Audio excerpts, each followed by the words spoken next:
Salut tout le monde, Kev de KVRC Shop. Deuxième petite vidéo aujourd'hui. On va s'attaquer à notre Axial Rift qu'on a reçu. On va checker l'entretien, on va faire l'entretien. C'est pour ça que l'angle de vue est différent. Comme ça, je vais pouvoir approcher ma table. Baisser la caméra, vous allez voir mieux. Quand je vais me mettre à taponner. Je vous dis tout de suite, je parle pas beaucoup. Moi, essayez de parler un peu au travers de la vidéo pour pas que vous ayez juste des images à regarder. On va emmener la machine.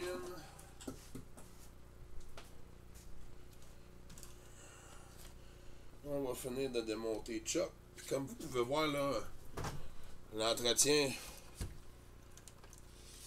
L'entretien, là, on va regarder les vis là. Si vous voyez bien là. Elle n'a pas été faite souvent.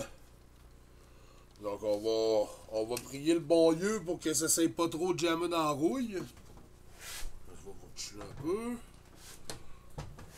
On va vous descendre. Encore un peu. Désolé pour ceux qui ont mal au cœur. Comme ça je vais pouvoir me rapprocher encore plus. Donc ça. On va amener les outils proches. Oh, il y en a que deux.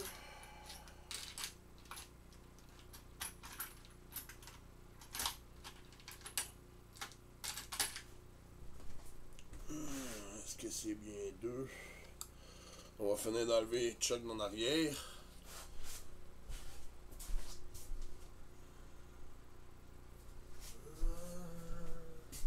Ici la clé.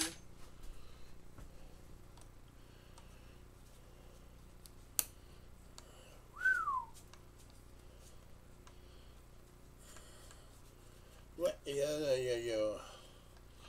on va passer les notes à... Même les notes, on va les frotter, je pense bien. Je sais pas si vous voyez bien, là.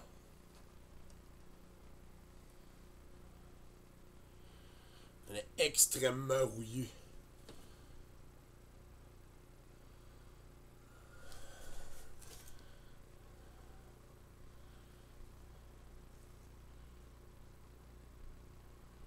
On voit pas bien. Il n'y a pas le zoom automatique dessus. Donc, ouais. Ça fait un petit bout que j'en taponne. À l'âge de 18 ans, j'ai acheté mon premier tout seul. J'ai acheté un MGT 4.6 à nitro. Je l'ai acheté use. J'ai joué un été de temps complet avec. J'ai passé 3 gallons de nitro dans l'été.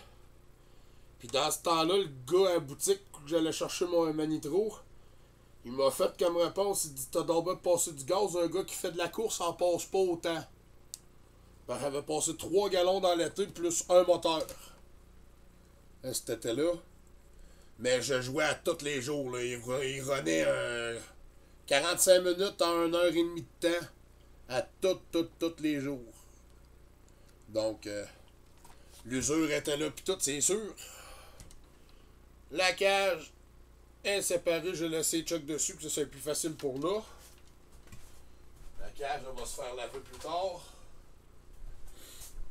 Bon, à cette heure, on va mettre nos vis pour pas les perdre. Moi, c'est le truc que j'ai quand je demande de quoi et que les vis ne nuisent pas. Souvent, je les remets dans son trou. Puis, comme ça, ben, quand je viens pour remonter, je le sais où, je le sais. Tu sais, je me tromperai pas. C'est sûr qu'il y a d'autres méthodes. Il y en a qui peuvent se faire soit sortir le plan par internet, la vue exploser dans le fond, pour avoir tous les morceaux, les numéros de pièces et ainsi de suite. Ou tu peux te faire un carton. Tu prends tes morceaux, tu les dessines sur le carton, puis tu mets tes vis au fur et à mesure que tu demandes de quoi, tu les vis dessus. C'est une autre tactique, c'est une autre méthode. Toutes les méthodes sont bonnes en autant qu'avec la méthode que tu as, ça t'aide à ne pas perdre de morceaux et à ne pas oublier où les morceaux vont. Toutes les méthodes sont bonnes. Parce que oui, la première fois avec mon MGT, quand je l'ai roulé pour la première fois, eux, ils ont un piton pour le reculon. Faut que tu sois complètement arrêté pour engager le reculon. Mais moi, je le savais pas dans ce temps-là. Puis quand on achète Hughes, ben tu sais, on se fait pas trop tout dire. Fait que j'étais arrivé puis je roulais. D'un coup, pop, j'ai accroché le piton pour le reculon. La transmission, tout le système de guirage, puis le système de deuxième vitesse, puis de reculon, tout a explosé dans le casing. Fait que je l'ai ouvert, je l'ai démonté. Puis pour la remonter sans qu'il reste une vis sur ma table, ça m'a pris 3 jours. Parce qu'à 18 ans, on avait Internet, mais c'était pas comme aujourd'hui, là, ça se trouvait pas bing bang de même. Donc, on enlève les vis pour les links.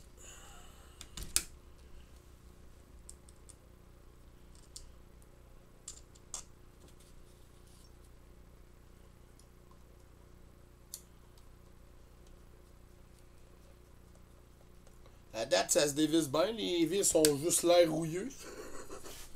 Là, on parlera pas trop vite. Ensuite, ça.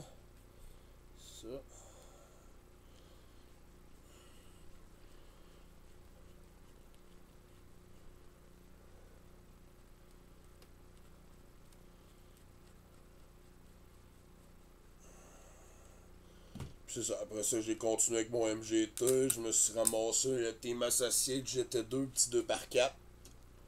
Je l'adorais, lui. Ensuite, j'ai été dans le Red 4. Les petits Sunroll, les Lightning, les Tornado. Après ça, j'étais un laps de temps. On sait que j'avais mis ça de côté un peu.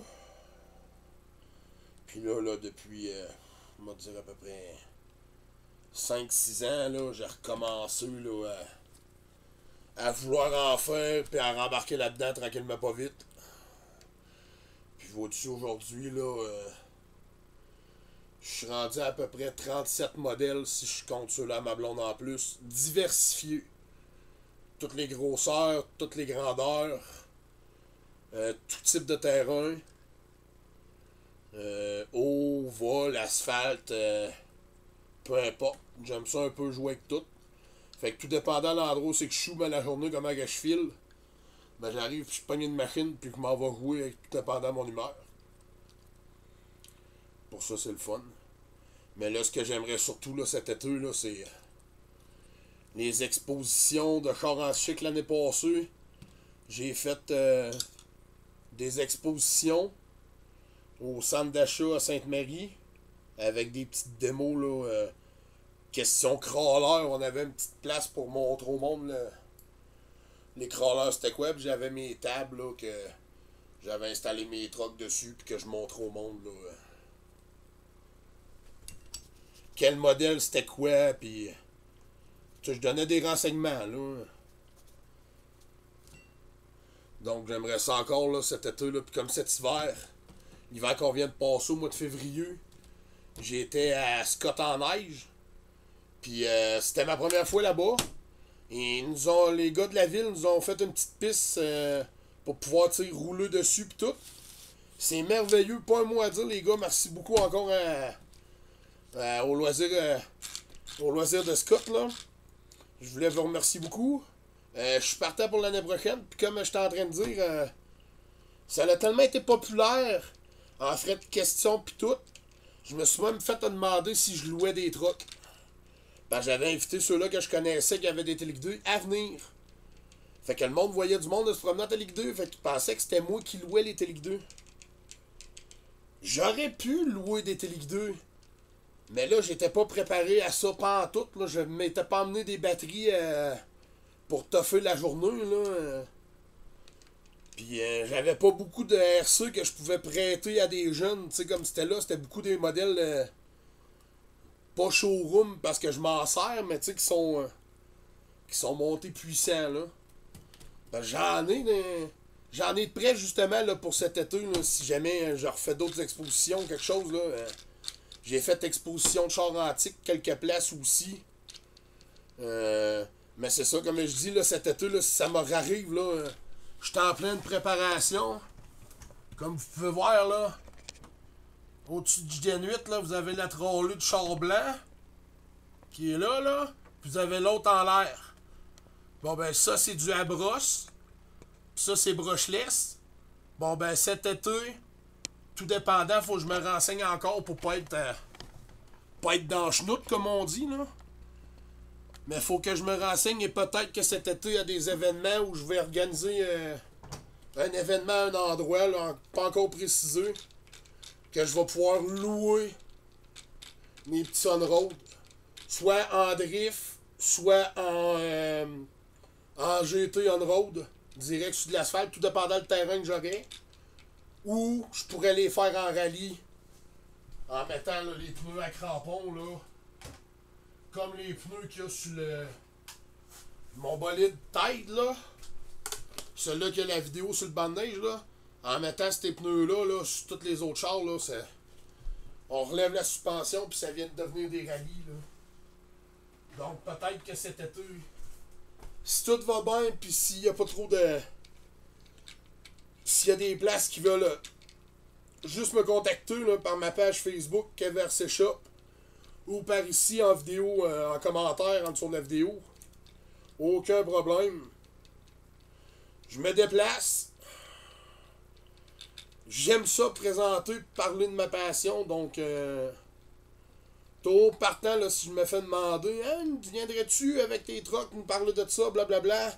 Je suis très ouvert.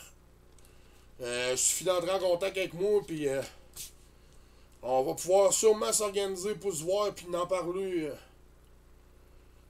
J'ai aucun problème avec ça. Donc là, j'ai enlevé les driving shafts pour être sûr que je me trompe pas. Donc là, on a toute la plateforme. Toute la plateforme avec les links. Transmission, moteur, ESC. Tout d'un bloc. La transition, tout ça, on va le faire en dernier. Donc là, je prends ça, je mets ça de côté.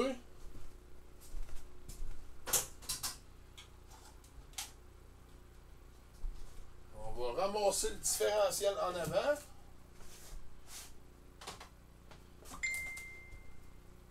Ça sera pas long, je m'en viens tout le monde. Parce que là, ici, on a le différentiel en arrière.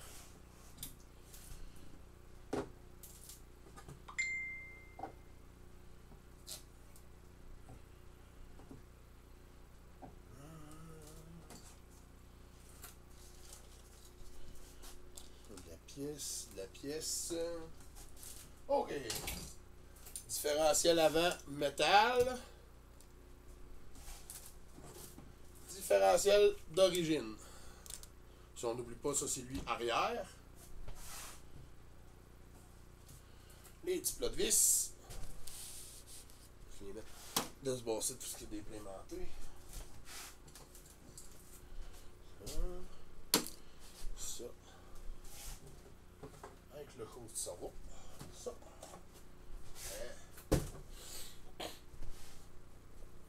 Oui, non, c'est ça, comme je disais, là. J'ai fait quelques événements cet été, mais c'était beaucoup axé sur le crawler, les démonstrations qu'on faisait. Puis, tu sais, moi, j'exposais, puis je parlais de mes autres machines, là, on-road, avions, puis tout ça. Donc, tu sais, j'aimerais pas ça, là, cet été, là, pouvoir dire, ah, ben, tu sais, j'ai un parking, mettons, qui est assez grand, puis je voudrais inviter tout le monde à venir voir c'est quoi. Pouvoir le faire essayer au monde, tout en étant pas cher. C'est pour ça que je veux me renseigner. Parce que c'est juste au cas où que si quelqu'un brise, tu sais que ça sera pas moi. Parce qu'on l'a déjà fait à une place. On a prêté nos RC. Puis je me suis fait briser 4 RC en 8 heures. Fait que c'est pour ça que je veux me renseigner les affaires. Je veux pas me demander un prix de fou, là. Je ferais 5 piastres pour 15 minutes. Ce qui ferait à peu près une dizaine de tours de piste, tout dépendant de la grosseur. Puis je ferais des manches. Mettons, il y a 4 personnes. Bon, ben les 4 en même temps, on part, c'est 15 minutes. Si papa il est avec petit gars, ben gars, petit gars, il coûtera rien. Puis papa Au lieu d'être 15 minutes, ben, on va laisser une demi-heure, vu que papa va jouer avec petit gars, ils vont se passer la manette. Toutes des choses comme ça là, que j'essaie de voir si ça pourrait être possible à un moment donné ou ben c'est moi qui rêve.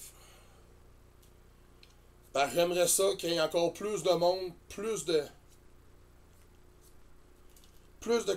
pas de compétition en tant que telle, parce qu'il y a du monde qui n'ont pas le temps de faire des compétitions.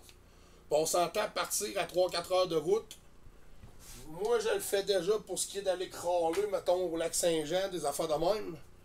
Mais je sais que c'est pas tout le monde que ça le tente là, de dire bon, ben, on s'en va, puis on s'en va à 3 heures de route pour rouler 2 batteries. Je comprends très bien qu'il y en a qui n'aiment pas ça. Mais non, c'est ça. Moi, ça me dérange pas de me promener. C'est sûr qu'il y a une certaine distance, là. Mais j'ai aucun problème avec ça.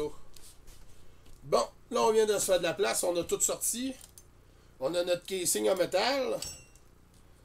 On va démonter notre casing en plastique. Mais avant de commencer, on va me mettre de quoi pour pouvoir pas mettre de... Voyons.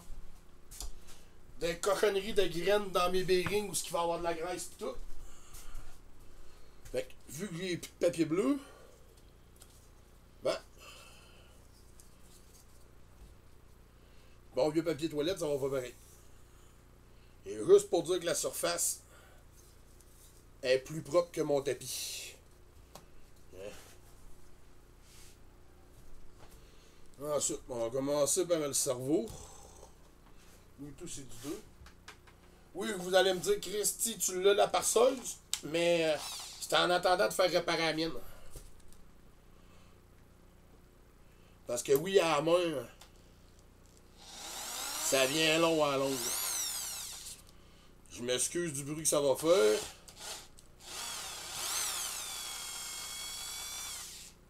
Mais quand on sait bien gager la parseuse, il n'y a pas de... Il n'y a pas de trouble avec ça. J'espère que le bruit de la parseuse n'est pas trop fort pour ce qui est de vous autres qui êtes en train de regarder la vidéo. Le cerveau. On voit qu'il a mis un nœud Power HD 20 kg. On va lui mettre son en métal. Je vais me ressortir un petit plat pour les vis que moi j'enlève en ce moment. Ça. Ça, c'est les vis du cerveau.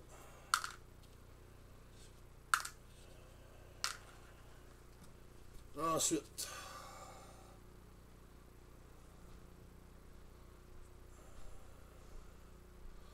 on va démonter les axes. Ouais.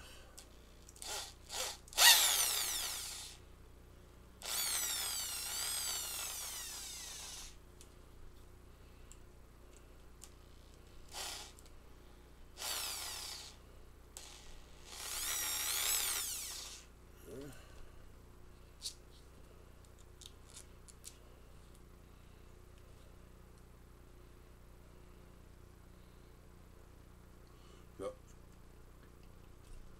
Une fois le hub sorti, on a accès à tout ce qui est de la rotule de la conduite. On va faire la même affaire sur l'autre côté. Sauf qu'on va remettre les vis. Comme je vous dis, moi j'ai ma manie. Je remets mes vis où ce qu'ils vont. Puis en fin de compte, je prendrai pas la grosse parseuse parce que ça fait du bruit. Puis c'est long. À la main, ça va aller quasiment plus vite. Ça. Ça. On va faire l'autre bord.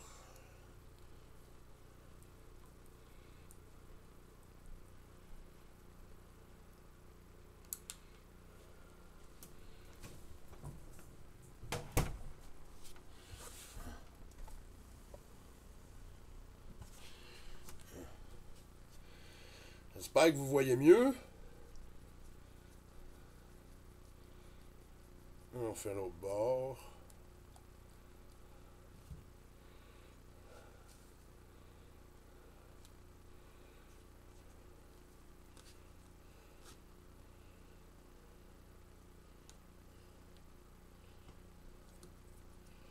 Et on... Ah.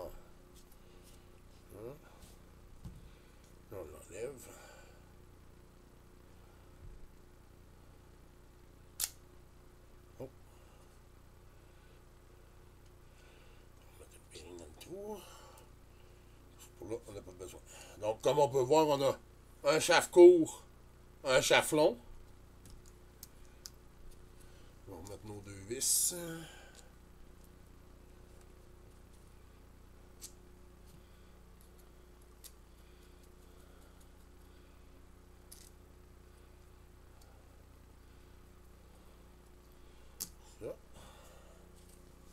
Là, ensuite, on va démarrer le centre. On voit comment.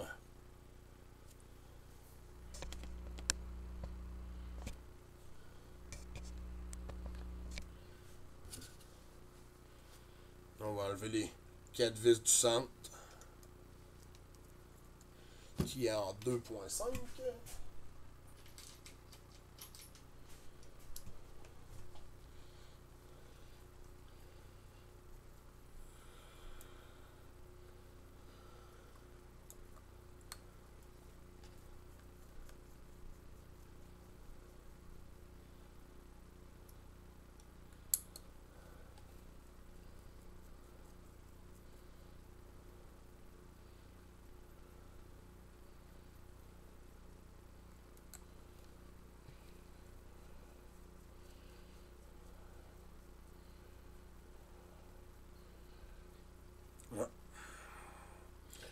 Donc, comme on peut voir, on a 4 vis pour centre au diff central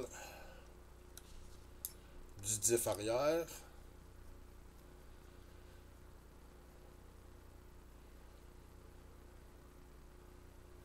Donc, s'il y en a qui ont des riffs qui me regardent en vidéo en ce moment, si vous avez des commentaires à laisser, peu importe. Avez-vous les mêmes troubles vous aussi? Ça pète tout le temps. Qu'est-ce que vous avez fait pour régler le problème? Avez-vous tout changé? Vous en êtes-vous débarrassé finalement? Toutes les réponses sont les bienvenues. Il n'y en a pas de mauvaises, il n'y en a pas de bonnes. Mais je dis tout le temps que je ne suis pas un expert. Je suis un passionné.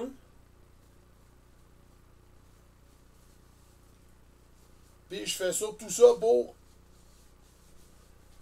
faire apprendre au monde de Québec un peu là, que le Télé 2 ça existe, parce que je sais qu'il y en a plusieurs là, qui. Quand je vais dans des expositions, des affaires de même, là, le monde sont là. Ah oh, ouais, il y a ça, ça existe encore. Puis c'est pas assez parlé par ici. Là, de ce que je peux voir, la couronne. Les pignons ont de l'air beaux.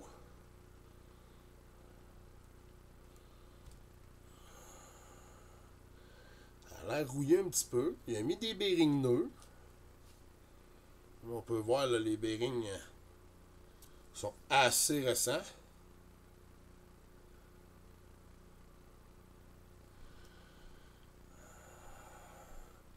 On va aller voir à l'intérieur du diff à cette heure.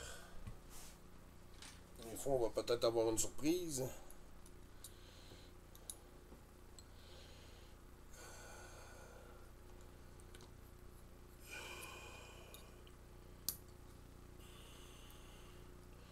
Ouais. Toujours enlever le bearing avant.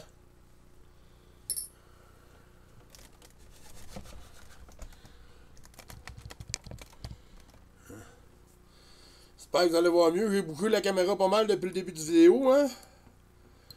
J'ai pas parlé tant que ça non plus. J'espère que vous voyez bien.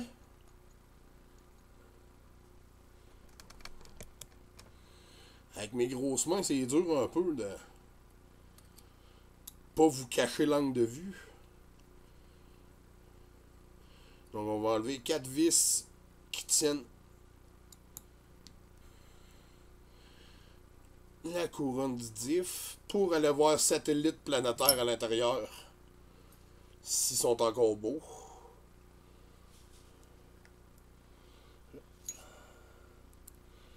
On va finir de dévisser.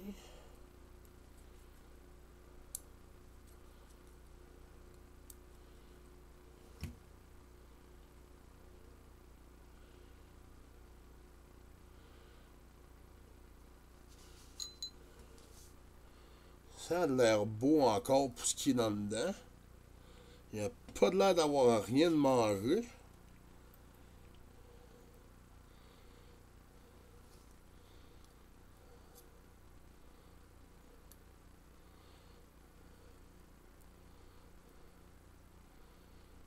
Non, c'est bien, bien belle.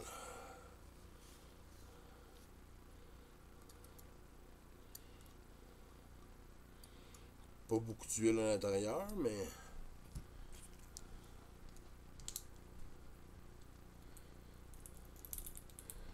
Ouais. De l'huile quand même assez épaisse.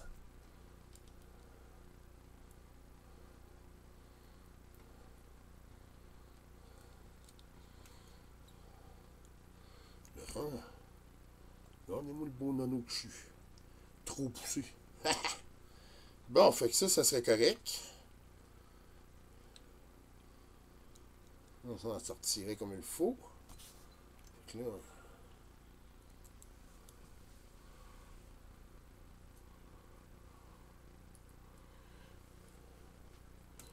On va revisser ça là. Ça a l'air beau pour ce qui est de site.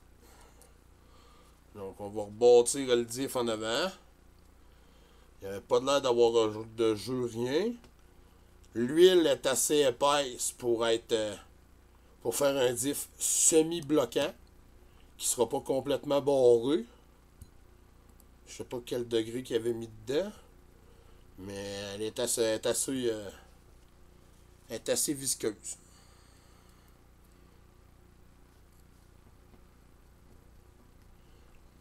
Donc, je vais faire une pause de 2 minutes.